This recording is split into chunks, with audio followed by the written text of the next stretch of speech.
안녕하세요. 아들 때문에 이래저래 걱정이 많았던 60대 엄마입니다. 모든 관절이 쑤시고 잔병치레가 많아질 나이건만 저는 이 나이에도 여직 자식의 건강을 걱정하고 있어요. 물론 자식 걱정하는 부모 마음이야 다른 분들도 다르지 않으시겠지만 저희 아들은 어릴 때부터 유독 병약했거든요. 이게 다 아들을 건강하게 낳아주지 못한 제 탓인 것 같아 아들을 볼 때마다 저는 아직도 미안한 마음을 느끼곤 하죠. 그렇게 아픈 손가락인 제 아들에게 건강 문제에서 비롯된 큰 사건이 있었어요. 저는 지금부터 그때 이야기를 여러분에게 풀어보려고 합니다. 저는 광양에서 남편과 횟집을 하며 3남매를 키웠어요. 건강한 두 딸과 달리 첫째였던 아들은 태어날 때부터 잔병치레가 잦았습니다. 아들은 식욕이 적고 입도 짧아 어렸을 때부터 또래보다 몸집도 작고 말랐죠. 게다가 아들은 7살 땐 돼지고기 알레르기 판정까지 받았어요. 어떻게든 아들을 보양시켜주고 싶어 소든 돼지든 가리지 않고 몇 끼니마다 식탁에 올렸었는데 아들의 얼굴에 계속해서 두드러기와 염증이 올라왔거든요. 미안해, 우리 아들. 그런 줄도 모르고 엄마는 너한테 매번 고기를 먹여댔으니 나는 엄마 자격도 없다. 수액을 맞고 있는 아들을 보며 저는 미안한 마음을 참지 못하고 눈물을 터뜨렸습니다. 아들을 위한다고 했던 일이 결국 아들의 건강을 악화시켰다는 생각에 죄책감이 가시질 않더군요. 고기 때문에 워낙에 많이 아팠기에 점점 커가며 아들은 아예 육류 자체를 멀리하기 시작했어요. 다행히 아들은 해산물만큼은 좋아했기에 우리 집 식탁은 점점 다양한 해산물 요리로 가득해졌죠. 아들은 그 중에서도 특히 간장게장을 좋아했습니다. 입이 짧은 아들은 제가 간장게장을 만들어주는 날엔 밥을 2공기씩 뚝딱 비우곤 하더군요. 아들은 무사히 성장해 서울에 있는 대학의 기계공학과에 진학했어요. 그리고 졸업을 한 뒤엔 승강기 기사 자격증을 따서 승강기 설치 기사로 취업을 했죠. 시간이 흘러 아들과 아래로 2살 차이 나던 큰딸은 나이 33세 자기 오빠보다 먼저 결혼을 했습니다. 요즘 세상에 형제 간에 결혼하는 순서가 뭐가 중요하겠냐만 저는 내심 좀 애가 타더라고요. 일반 남자들보다 조금 더 작고 왜소한 데다가 애가 내성적이기까지 해 아들은 영 여자들에게 인기가 없었거든요. 그렇게 또다시 한 해, 2해가 흐르며 아들의 결혼에 대해선 거의 포기를 하고 있을 때쯤 남편과 제게 굉장한 희소식이 들려왔죠. 결혼할 섹시를 데리고 주말에 내려온다고? 그건 바로 아들이 드디어 결혼할 여자를 인사시키러 서울에서 내려온다는 소식이었습니다. 남편과 저는 들뜬 마음을 숨기지 못하고 일주일 내내 준비해 아주 잔치상을 차려놨습니다. 각종 해산물에 아들이 좋아하는 간장게장, 그리고 손님 대접을 위한 갈비와 한우구이까지 아주 상다리가 휘어지게 손님상을 차렸어요. 안녕하세요, 어머님, 아버님. 김정연이라고 합니다. 앞으로 잘 부탁드려요. 아들보다 1살 어리다던 예비 며느리는 밝고 싹싹했습니다. 약간 통통하고 얼굴에 혈색도 좋은 것이 작고 마른 아들과 묘하게 어울리는 것도 같아 저는 더더욱 예비 며느리가 마음에 쏙 들었죠. 그래요. 하는 일이 학습지 교사라고? 고향은 원래 서울이고? 네, 부모님은 서울에서 정육점을 운영하세요. 저는 원래 학원 강사로 일하다가 애들 한 명 한 명에게 따로 붙어서 가르치는 일이 더 보람있다고 느껴져서 학습지 회사로 이직했고요. 하는 말마다 어찌나 야무지고 예쁜지 볼수록 예비 며느리가 마음에 들더라고요. 게다가 먹성은 또 얼마나 좋은지 며느리는 해산물이며 고기며 가리지 않고 참 잘 먹더군요. 입이 짧고 못 먹는 음식이 많던 제 아들과 달리 너무 복스러워 보여 저는 계속해서 예비 며느리 앞에 음식 접시들을 옮겨주었죠. 아이고 참 잘 먹네. 예뻐라. 어머님이 자식에게 음식 차려주는 보람이 있겠어. 이후 상견례를 할 때 예비 사돈들은 자식밖에 모르는 분들이란 인상이 굉장히 강하긴 했지만 그래도 서글서글하고 좋은 분들이시더군요. 예비 며느리 오빠를 어린 나이에 교통사고로 잃은 후엔 예비 며느리를 너무 애지중지 끼고 사셨다기에 오히려 측은지심이 들었어요. 그렇게 아들은 37의 나이 끝자락에 드디어 자신의 가정을 꾸리게 되었죠. 아들 내외는 서울에 살아서 잘 만나지 못했지만 아들과 며느리는 종종 번갈아가며 제게 안부 전화를 했어요. 특히 다소 무뚝뚝했던 아들에 비해 며느리는 어찌나 살갑고 수다스러운지 통화를 하다 보면 마치 그 애들이 어떻게 사는지 눈앞에 훤히 보이듯 하더라고요. 함께 살던 막내딸도 새언니가 참 살가운 것 같다며 칭찬을 했죠. 게다가 고맙게도 며느리는 가끔 광양에 내려올 때면 꼭 저희 식당에 들러 일손까지 돕더라고요. 평소에도 힘들게 일하는 애가 왜 여기까지 와서 고생을 해? 하지 말고 앉아 있으라니까. 그냥 제가 어머님 아버님 고생하시는 모습 보기 힘들어서 그래요.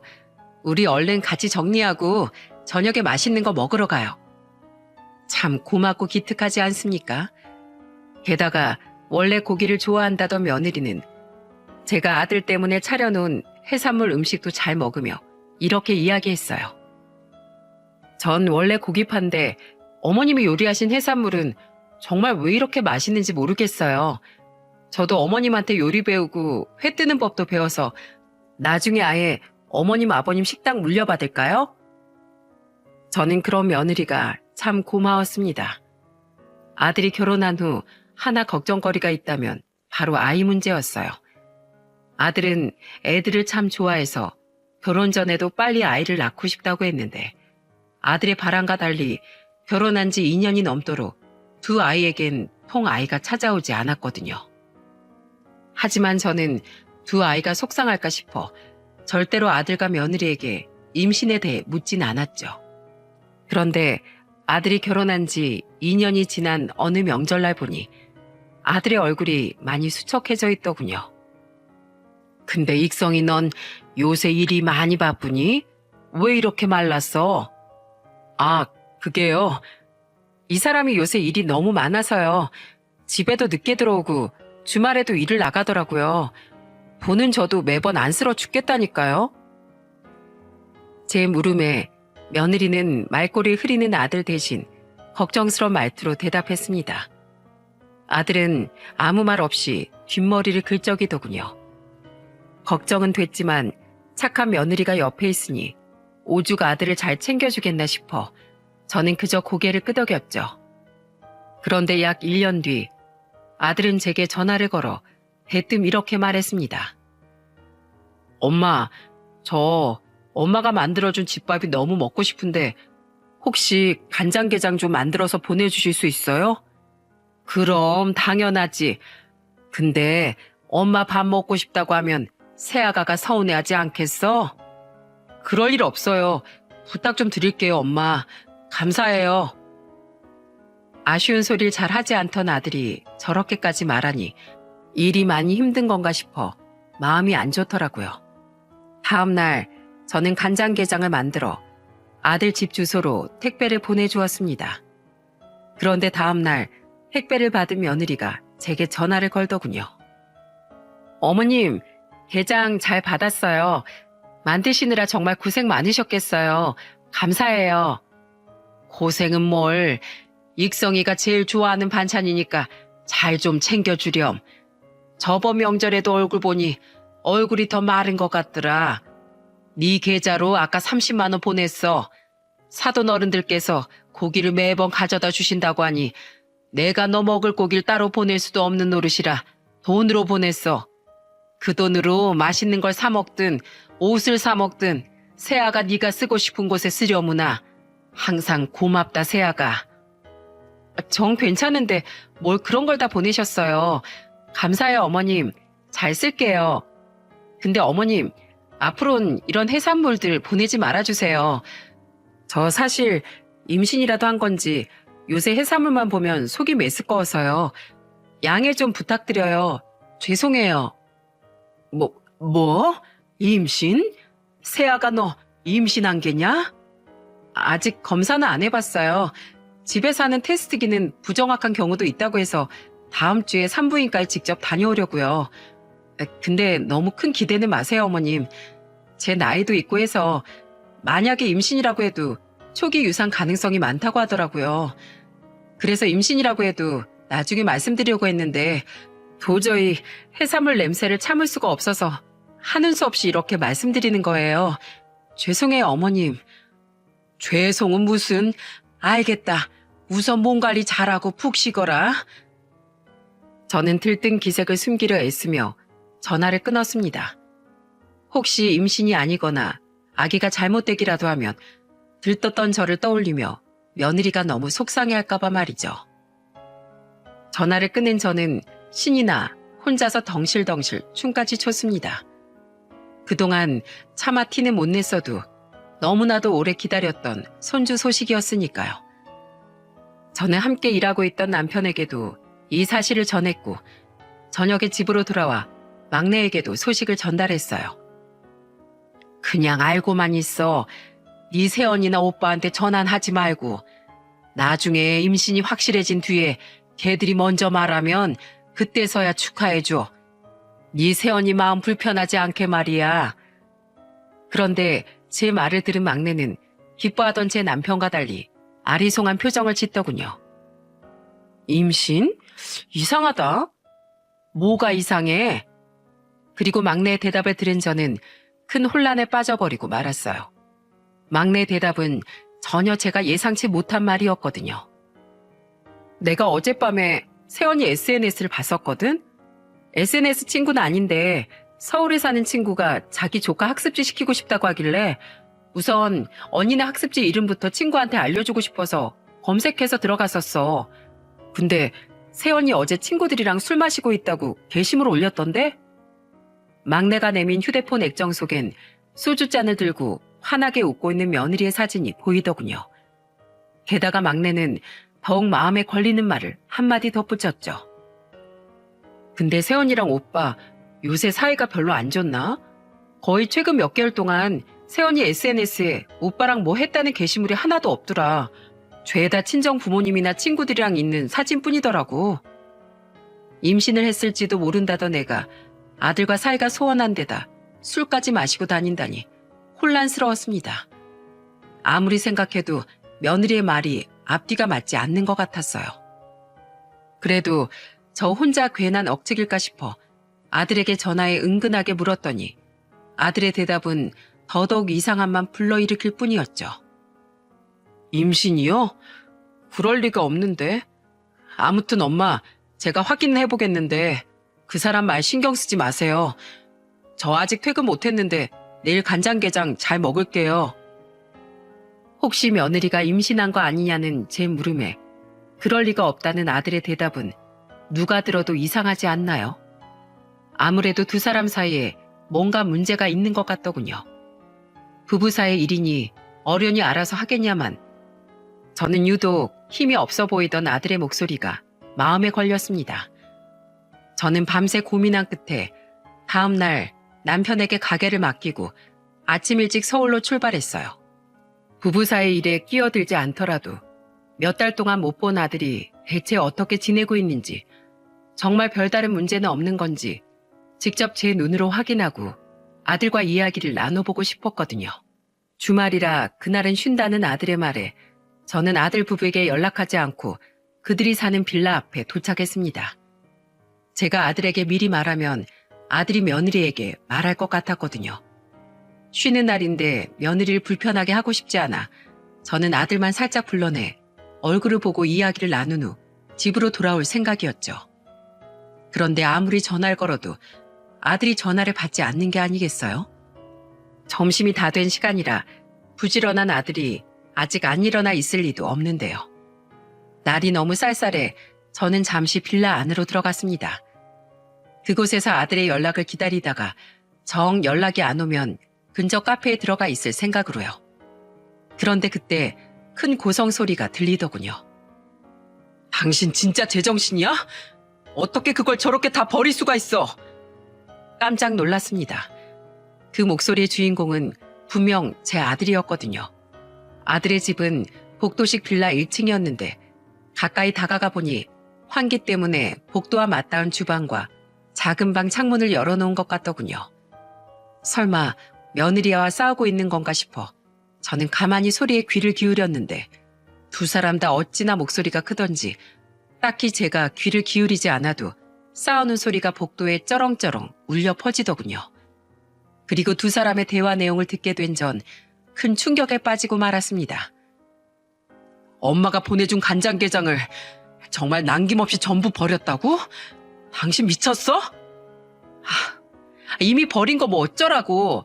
싱크대에 먹고 버린 갈비뼈들이랑 같이 비닐에 담아서 처박아 놨으니까 다시 꺼내서 먹어보든가. 그러니까 엄마가 난 먹으라고 보낸 걸 왜 당신 멋대로 버리냐고. 당신 우리 엄마한테 임신한 것 같다면서 해산물 냄새가 비리게 느껴진다고 앞으로는 음식 보내지 말라고 했다며? 정말 핑계도 가지가지다. 먹기 싫으면 혼자 안 먹으면 되지. 대체 왜 이렇게 날 계속 괴롭히는 건데? 어? 내가 집에 해산물 들이지 말라고 몇 번이나 말했어? 난 진짜 해산물 비린내가 너무 싫단 말이야. 집에 우리 부모님이 주신 고기 잔뜩 있잖아. 그냥 그거 좀 먹어. 고기가 싫으면 내가 사다 놓은 쌈 야채들이라도 뜯어 먹던가. 그리고 왜 핑계라고 생각해? 정말로 임신일 수도 있는 거 아니야? 임신? 웃기고 있네. 나 우연히 당신이 친구랑 통화하는 내용 다 들었어. 당신 나랑 결혼하자마자 나 몰래 피임 수술 받았다며? 그래 놓고 뭐? 엄마 마음이 편해야 아기도 찾아오는 법이라고? 사람을 우롱하는 것도 정도껏 해야지. 당신이 그동안 임신을 핑계로 해산물 비린내 싫다. 그런데도 당신은 우리 부모님 집에서 꾹 참고 해산물 먹어줬으니 집엔 해산물 들이지도 말아달라고 부탁해서 나 여태 집에서 나물이나 풀떼기들만 먹고 살았어. 당신이 돈 관리해보고 싶다고 해서 월급 통장 맡기고 쥐꼬리만한 용돈 받아 쓰느라 밖에서 밥도 제대로 사 먹지도 못하고 3년을 그렇게 버텼다고. 게다가 장인 장모님이 말라가는 나 기운 차리라고 계속 집에 고기 사와서 나한테 먹여주셨던 거, 나 두 분 마음이 너무 감사해서 얼굴에 두드러기랑 염증 올라오는 것들 전부 다 꾹 참고 그냥 먹었어. 가뜩이나 작고 마른 사위 돼지고기까지 못 먹는 입맛 까탈스런 등신이라고 생각하실까봐 알레르기 있는 사실도 숨기고서 어차피 목숨엔 지장 있는 거 아니라고 생각했으니까. 근데 당신은 옆에서 두 분을 말리긴커녕 좋다고 나한테 쌈까지 싸주더라. 저는 너무 놀라 두 손으로 입을 틀어막았습니다. 지금 제가 제대로 들은 게 맞나 싶어서요. 아들의 말은 지금 며느리가 아들의 알레르기를 알고서도 아들에게 일부러 돼지고기를 먹였다는 말 아닙니까? 하지만 더 경악스러웠던 건 대화의 뒷내용이더군요. 진짜 유난 좀 떨지 마. 당신 그거 그냥 편식이야. 사람은 옛날부터 고기를 먹고 산 동물이라고.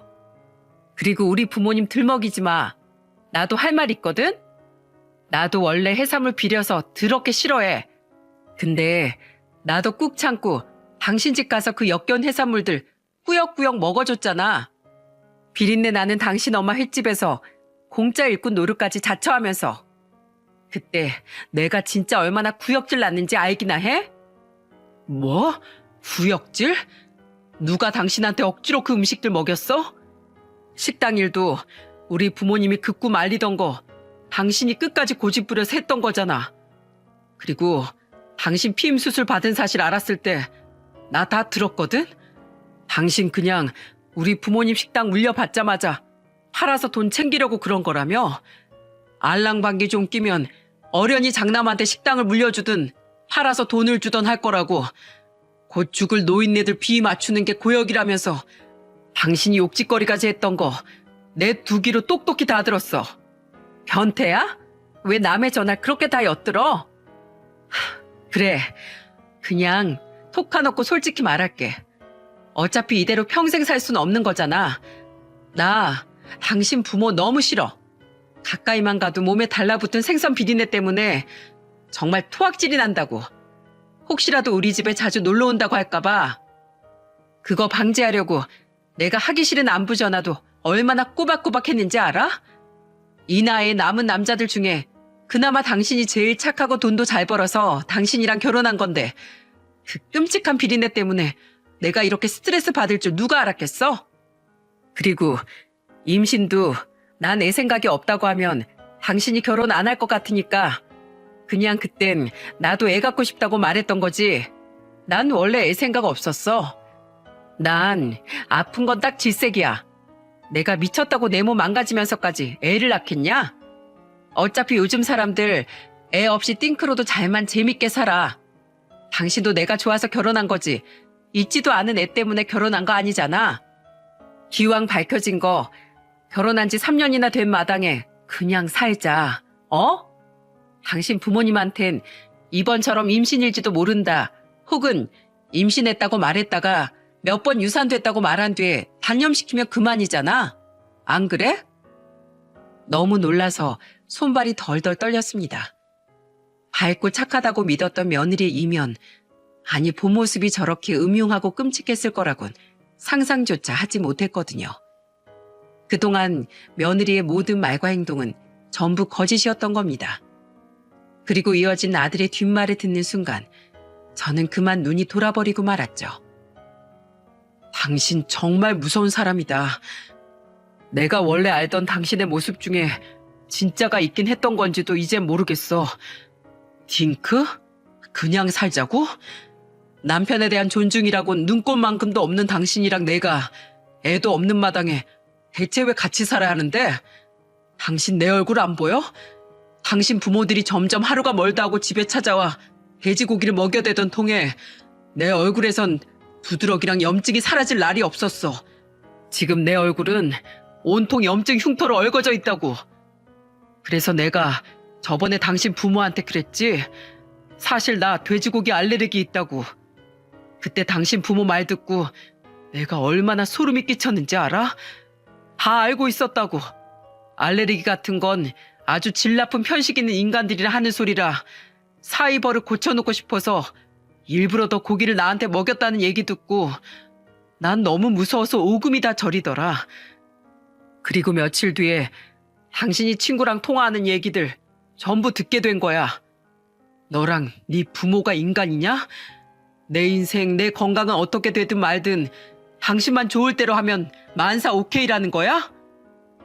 사돈들도 며느리도 한통속이 되어 여태 우리 아들에게 몹쓸 짓을 했다는 말에 머리가 뜨거워지더군요. 저는 그 즉시 마구 초인종을 눌러댔습니다. 갑작스런 초인종 소리에 놀란 듯 아들과 며느리는 순간 조용해졌어요. 그리고 얼마 지나지 않아 아들이 누구세요 하고 문을 연 순간 저는 대성통곡을 하고 말았죠. 엄마? 익성아, 너 얼굴이 이게 대체 뭐니? 아들의 얼굴은 온통 염증과 흉터투성이었습니다. 게다가 그동안 얼마나 제대로 못 먹고 살았던 건지 원래도 말랐던 얼굴은 볼이 푹 패다 못해 해골처럼 피골이 상접해 있더군요. 자식의 그런 모습을 보고 어떤 부모가 울음이 터지지 않을 수 있겠어요. 저는 아들의 얼굴을 매만지며 도무지 그치지 않는 눈물을 펑펑 흘려보냈어요. 어머님, 갑자기 여긴 어떻게... 그때 놀란 며느리가 뒤늦게 현관으로 달려와 저를 부르더군요. 며느리를 맞닥뜨린 순간 저는 주체할 수 없는 분노에 휘감겼습니다. 저는 그 즉시 며느리의 머리채를 휘어잡고 집 안으로 끌고 들어가 바닥에 내팽개쳤죠. 아! 어머님, 이게 지금 뭐 하는 짓이에요? 며느리는 악에 받쳐 자리에서 일어나 제게 악을 쓰더라고요. 저는 지지 않고 며느리를 노려보며 분노에 찬 고함을 지르기 시작했습니다. 뭐 하는 짓이냐고? 너야말로 이게 뭐 하는 짓이야? 나 밖에서 다 들었다. 뭐? 내 아들이 편식을 한다고? 편식을 고치게 했다고 알레르기 있는 애한테 돼지고기를 먹였어? 그러다가 내 아들한테 큰일이라도 나면 어떡하려고? 이 인간 같지도 않은 것들아. 내 아들 얼굴 다 얼근 거 안 보여? 게다가 하루 종일 밖에서 몸쓰면서 일하는 애를 저렇게 피골이 상접할 정도로 그냥 내버려뒀니? 이 때려 죽여도 시원찮으려나? 다 들으셨어요? 진짜 짜증나네. 차라리 잘 됐네요. 앞으로 그 역겨운 해삼을 좋아하는 척 안 해도 되니까. 그깟 구질구질한 식당? 그냥 안 받고 말죠 뭐. 그리고 일은 남편만 해요? 나도 밖에서 일하거든요. 저도 똑같이 고생하는데 왜 제가 내 집까지 와서 그 역겨운 해물 비린내 맡으면서 고통받아야 돼요? 둘 다 힘들 거면 한 명이라도 덜 힘든 게 낫잖아요. 안 그래요? 그리고 오신 김에 어머님한테도 확실히 말씀드릴게요. 들으셨다시피 저 앞으로 애 가질 생각 없어요. 전 진짜 제 몸 아픈 건 딱 질색이거든요. 어차피 이 사람 저 아니면 받아줄 여자도 없잖아요. 어머님도 아시죠? 이 사람 여자들한테 인기라곤 눈을 씻고 찾아도 없는 거. 그래서 어머님도 절 더 예뻐하셨던 거잖아요. 아들 구제해줘서. 그러니까 아들 이혼시키고 싶지 않으면 그냥 얌전히 계세요. 그리고 제가 저 혼자 좋자고 일어나요? 상하기도 쉽고 맛대가리도 없는 해산물보다 몸에도 맛도 좋은 고기가 훨씬 좋잖아요. 그러자면 이 사람이 고기를 기피하는 원흉인 돼지고기 알레르기부터 고쳐놔야죠. 여드름처럼 두드러기 나는 거 좀 참는다고 사람 안 죽어요. 이게 다 자식이 먹기 싫다는 건 안 먹이면서 오냐오냐 키운 어머님 때문에 일어난 일인 거 아시죠? 기가 막혔습니다. 본색을 드러낸 며느리는 제 생각보다 훨씬 파렴치하고 뻔뻔한 인간이더라고요. 제 아들의 건강을 아무렇지도 않게 폄하하는 며느리에게 너무 화가 나 주먹이 부들거렸습니다. 화를 주체하지 못하고 손을 번쩍 올리려는 순간 저보다 더 빠르게 움직인 사람이 있더라고요. 당신 지금 날 때린 거야? 당신 미쳤어? 여러분도 예상하셨다시피 그 사람은 바로 제 아들이었습니다. 아들은 저보다 먼저 냅다 며느리의 뺨을 내려쳤더군요. 며느리는 뺨을 부여잡고 놀란 눈으로 부들거리더라고요. 그러거나 말거나 아들은 분노에 찬 목소리로 며느리에게 이렇게 말했죠. 미쳤어. 감히 우리 엄마한테 그딴 식으로 말하는 걸 봤는데 자식인 내가 안 미치고 배겨? 야, 김정연. 너 뭔가 단단히 착각하고 있나 본데 넌 나한테 아무것도 아니거든? 나 우리 집에 자라는 당신이 너무 고마워서 그동안 당신이 이기적이고 제멋대로 굴어도 꾹 참았어.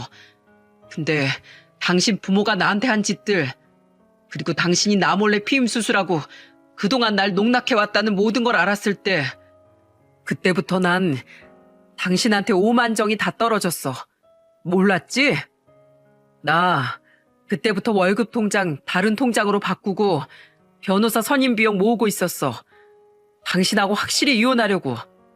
근데 당신은 날 얼마나 우습게 봤는지 그때도 내가 그냥 당신한테 반항하는 거냐고 물어봤었지. 내가 절대로 당신이랑 이혼하지 못할 거라고 생각해서 말이야. 나 그동안 돈 모으느라 참았던 거지 이혼하기 싫어서 참았던 거 아니야. 근데 오늘 당신이 우리 엄마한테 한 짓, 그리고 우리 엄마가 보낸 게장들 전부 쓰레기에 처박아 버린 거 보니까 더는 못 참을 것 같다. 이혼해. 합의혼 하기 싫으면 소송까지 불사할 거니까 그런 줄 알아. 엄마, 우리 나가요. 가긴 어딜 가. 감히 내 뺨을 때려? 모자가 둘 다 미친 거지? 이리 안 와? 차갑게 말을 마친 아들이 제 손을 잡고 집을 나가려고 하자 며느리가 눈을 휘번덕거리며 아들에게 달려들더군요. 그리곤 미친 듯이 제 아들의 머리채를 잡고 흔들기 시작했어요. 너 이거 안 놔? 내 아들 당장 놔! 저는 며느리를 아들에게서 뜯어놓으려 했지만 힘이 어찌나 센지 저 혼자서는 역부족이었습니다. 주위를 두리번거리던 저는 싱크대의 커다란 흰 비닐봉지에 다른 고기 뼈들과 섞여 버려져 있던 제 간장게장을 발견했어요. 저는 그 비닐봉지를 가져와 아무렇게나 뜯은 즉시 며느리의 머리 위로 와르르 부어버렸죠. 아! 비린내! 어디 그렇게 싫어하는 해물 비린내나 실컷 뒤집어 써봐라. 며느리는 기함을 하며 마구 머리를 털어내기 시작했어요. 그 틈을 타서 저는 아들을 데리고 얼른 그 집을 빠져나왔죠. 우린 집안에서 들려오던 며느리의 비명소리를 뒤로 한 채 아들의 차를 타고 광양의 저희 집으로 향했습니다. 이 바보 같은 거사. 그동안 왜 그런 일이 있었다고 우리한테 말을 안 했어? 너 혼자서 얼마나 속을 끓이고 있었던 거야? 집으로 돌아온 저는 잔뜩 상한 아들의 얼굴을 보며 속이 상해 아들을 타박했습니다. 어찌나 속이 상한지 참으려고 해도 눈물이 자꾸만 새어나오더라고요. 아들은 제 앞에서 고개를 푹 숙인 채 기어 들어가는 목소리로 이렇게 말했죠. 죄송해요, 엄마. 가뜩이나 저 때문에 평생 걱정하셨던 엄마랑 아버지를 또다시 걱정시키고 싶지 않았어요. 결혼해서 잘 사는 모습만 보여드리고 싶었거든요. 결국 이혼하기로 혼자서 결심하고 나서도 당장 말해봐야 속만 상하게 해드릴 뿐이라 변호사 선임해서 구체적인 이혼 이야기 오가면 그때 말씀드리려고 했어요. 결국 이런 꼴을 보이게 돼서 정말 죄송해요. 며느리는 결혼 초엔 그래도 몇 번 아들에게 해산물이 들어간 음식을 해주었다고 합니다. 하지만 그 이기적인 성격이 어디 가나요? 몇 달도 못 되어 며느리는 식탁에 올라온 마른 멸치 반찬만 봐도 온갖 신경질은 다 냈다고 하더군요.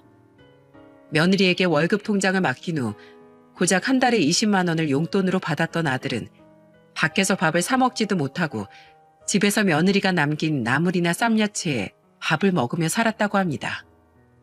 그 와중에 사돈이라는 미친 인간들은 현식을 고쳐놓겠다며 제 아들에게 억지로 고기를 먹였던 거죠.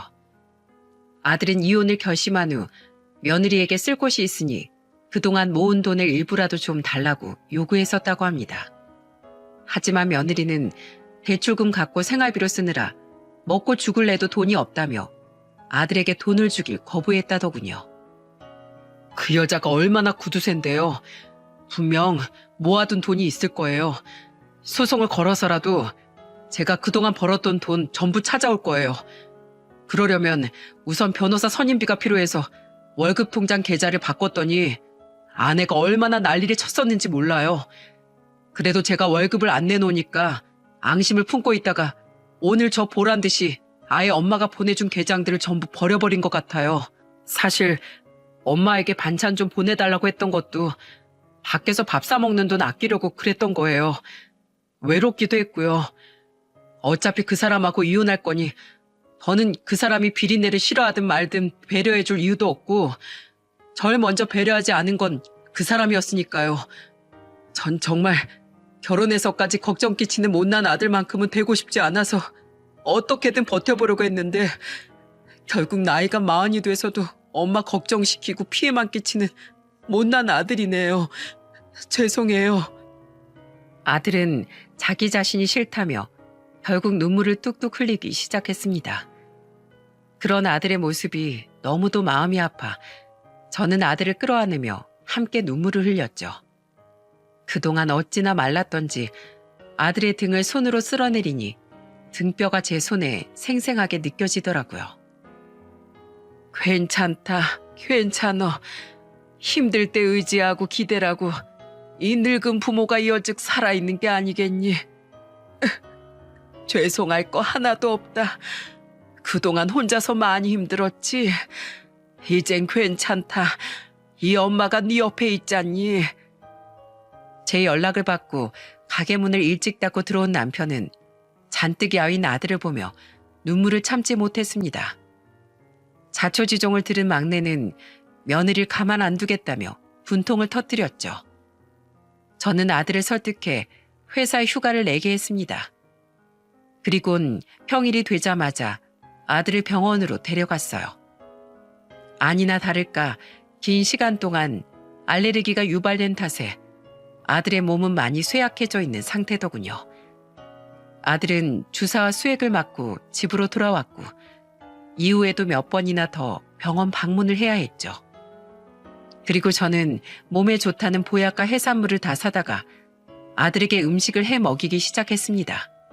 그동안 먹는 걸로 고통받고 살았을 아들에게 뭐라도 잘 먹이고 싶었거든요. 집에서 푹 쉬며 밥도 잘 먹자 아들은 점점 기운을 차리기 시작하더니 집에 온 지 2주가 지났을 때 아들은 제게 이렇게 말하더군요. 다른 것보다 이 집이랑 집밥이 진짜 보약인가 봐요.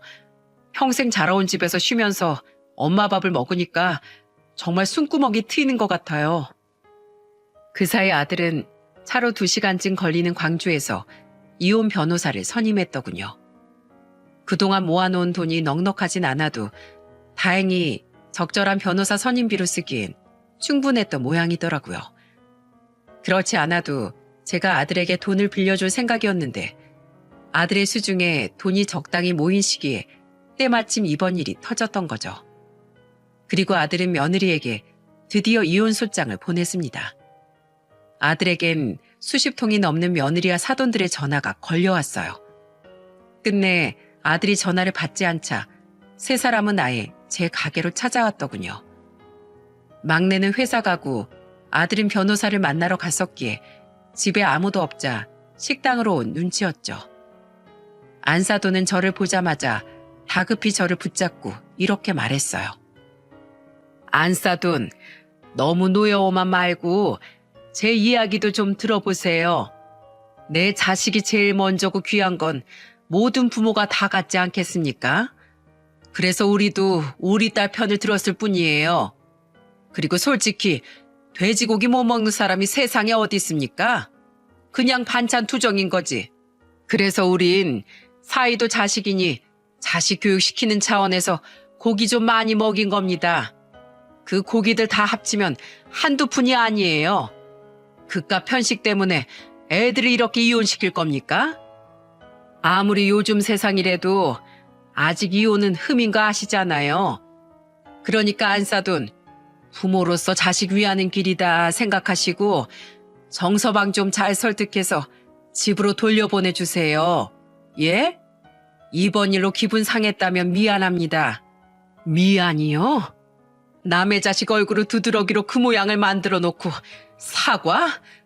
우리 아들 병원에 가보니까 알레르기가 더 심해져서 나중엔 잘못하면 식도가 부어서 호흡곤란이 올지도 모른답디다.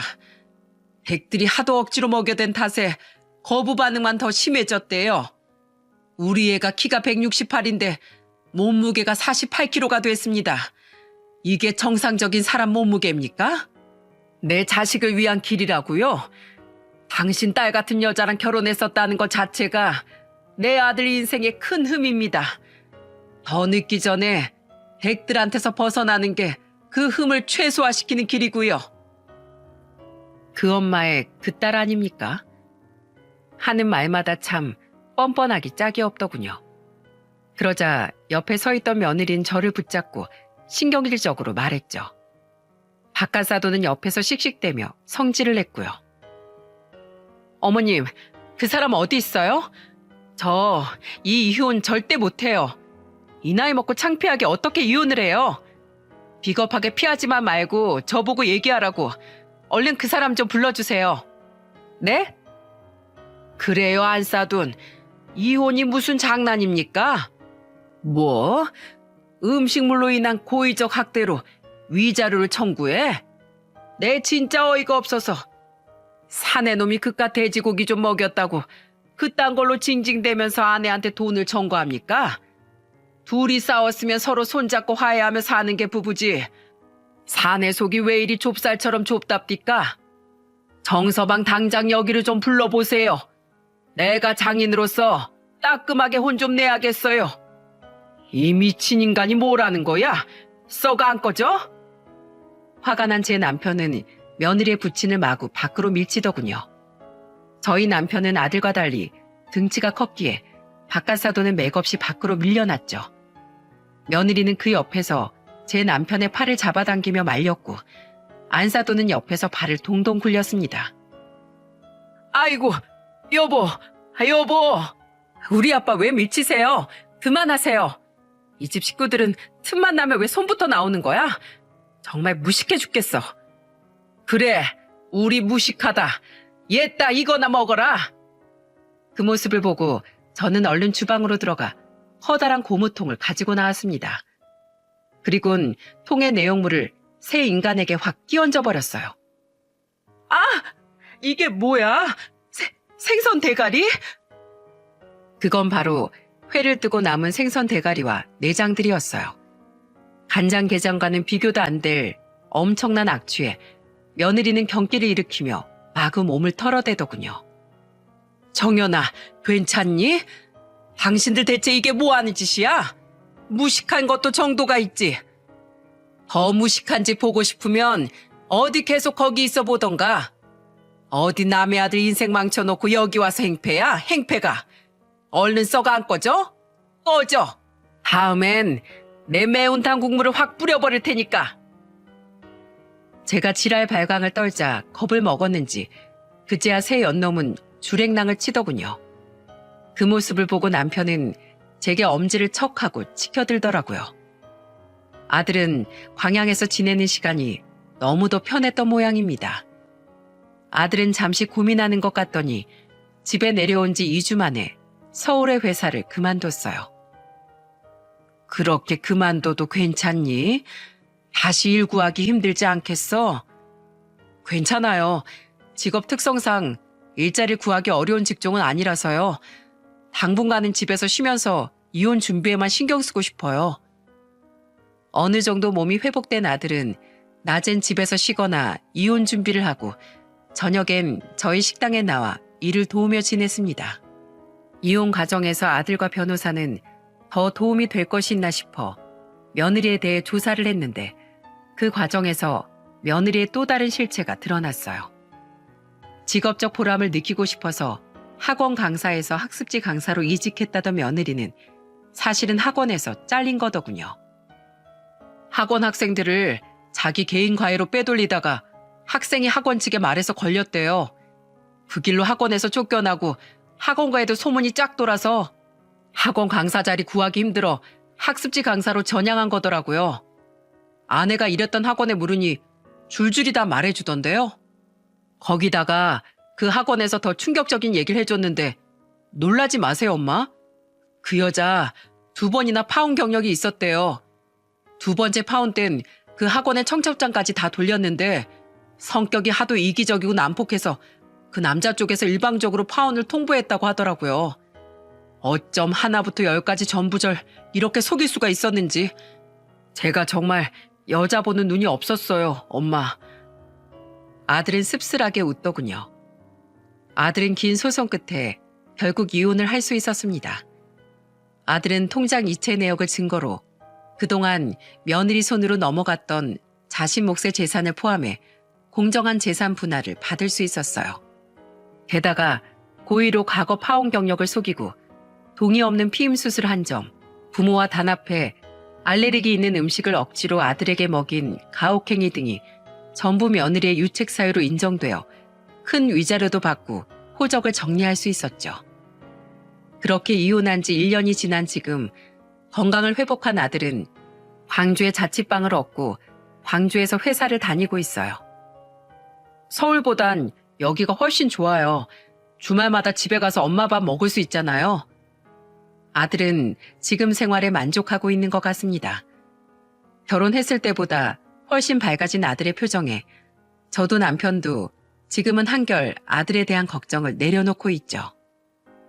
그리곤 앞으로 절대 또다시 결혼할 생각은 없다는 아들의 의견을 적극 지지하며 아들과 함께하는 노후를 그리고 있습니다. 70이 넘으면 횟집을 정리하고 우리가 자신과 함께 살기를 아들이 간곡하게 바라고 있거든요. 저희 막내딸이 2달 전 드디어 올해 만난 소꿉친구와 결혼을 해서 출가를 했기 때문에 말이죠. 그리고 얼마 전 며느리는 제 아들에게 몇 번이나 전화를 걸더군요. 아들과 맥주를 한잔하고 있었을 때라 저도 옆에 있었는데 전화를 받지 않으려던 아들은 전화를 안 받으면 지금 당장 죽어버리겠다는 며느리의 문자를 보고 하는 수 없이 전화를 받더라고요. 야, 정익성, 위자료까지 다 뜯어서 나 버리고 잘 사니까 좋냐? 다짜고짜 그게 무슨 소리야? 그런 쓸데없는 소리 할 거면 그냥 끊어. 나 당신 목소리 별로 듣고 싶지 않아. 안 돼. 제발 끊지 마. 여보, 나 돈 좀 빌려줘. 나 진짜 당신한테 전화 안 하려고 했는데 돈이 좀 급해서 그래. 나 회사한테 고소당했어. 내가 내 담당 과목 말고 다른 과목 학습지 문제들을 학부모들한테 몰래 싸게 넘겨오던 거 다른 어떤 학부모가 회사에 찔러버렸어.